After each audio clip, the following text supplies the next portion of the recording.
श्रेष्ठ ज्ञान, ज्ञानापेक्षा श्रेष्ठ देवाचं ध्यान. आणि तिसरी ओवी तुमच्या पुढे मानतो.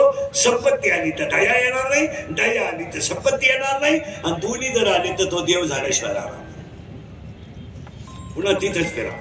संपत्ती आली तर दया येणार नाही, दया जर आली तर संपत्ती येणार नाही, आणि दोन्ही जर आले तर तो देव झाल्याशिवाय. देव झाले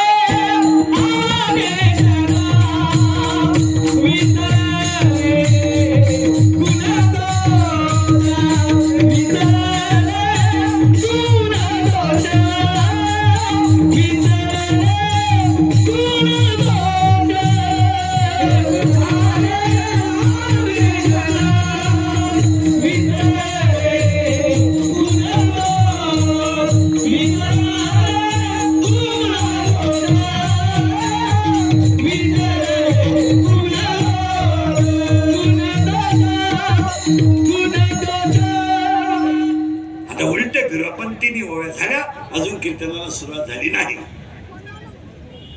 आता कीर्तनाला सुरुवात करायची. तुमची माझी 1 वर्षाला गाठ आहे. आपलं काम थोडं नगाट आहे. नगाट म्हणजे परत गाठ नाही घेतली तरी चालेल, ही शेवटची गाठ समजायची. पण कीर्तनाला 3 सूचना आहेत. दरिद्र्यावाली कीर्तनाला बसायचं नाही, तोंड सोडून मिळून यायचंच नाही, लांब बसायचं, पहिल्या पंक्तीला जेवायचं, चांगला चप्पल वर पाहायचा, मी जीव काढायचा, तुम्ही सुताक पहिल्यावानी बसायचं जमणार नाही. कीर्तनाला दुसरी सूचना आहे. आपल्या कीर्तनाला बोलावं लागतं.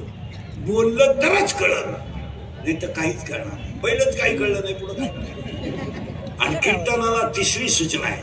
शंका जर अभंगात असली तर जाग्यावर विचारायची, ओपन चॅलेंज. कुणालाही मी 2 महिन्यानं उत्तर देणार, पुस्तकं उलटे पालटे करून देणार, पण मी गेलो बोंबलायचं नाही. मला पटलं नाही. तुझं तुझ्या बायकोचं पटानं माझं काय समजलं, आणि तुला पटा म्हणून आम्ही कीर्तन करतो हे तुला सांगितलं कोणी? आम्ही काय कीर्तनकार आहेत का? आम्ही पांडुरंगाचा निरोप पोचवणारे गडी आहे. आम्ही काय गडी कीर्तनकार आहेत का? पांडुरंग आमचा बाप आहे, रुक्मिणी आमची आई आहे, हे तिचं लेकरू आहे. आम्ही फक्त फेटा बांधायचा, कंबर बांधायची. बाप लेकराला बुद्धी देईल तसं कीर्तन. आपल्या हातात काय? काहीच नाही. अभंगाला सुरुवात. आता फक्त फटाफटा बोलावं लागेल, बोललं तर कळेल. आज कीर्तनाला घेतलेला अभंग हरिपाठातला 22 नंबरचा आहे. 22 नंबरचा. हरिपाठामध्ये एकूण अभंग 27 आहे. 27 अभंगामधला आजचा कीर्तनाला घेतलेला अभंग 22 नंबरचा आहे. आणि 22 नंबरच्या अभंगामध्ये काय आहे? अभंगाला सुरुवात. पहिला प्रश्न तुम्हाला सगळ्यांना आहे, त्याचं उत्तर तुम्हाला द्यायचं आहे. देव आहे का?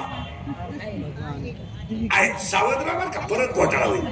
देव आहे का? एज्युकेटेड हायर एज्युकेटेड नीट आहे का? देव आहे का हा प्रश्न मी तुम्हाला विचारला, तुम्ही मला उत्तर दिले देव आहे. मी तुम्हाला प्रश्न विचारलाय, तुमच्यापैकी कुणी पाहिलाय का? तुमच्याकडे उत्तरे नाही. ताण द्या. देव आहे पण तुम्ही पाहिला नाही. आता माझे तुम्हाला 4 प्रश्न आहेत. फुलात सुगंध आहे का? आहे. लाकडात अग्नी आहे का? आहे. उसात साखर आहे का? आहे. दुधात लोणी आहे का? आहे. मग जगात देव आहे का? आहे.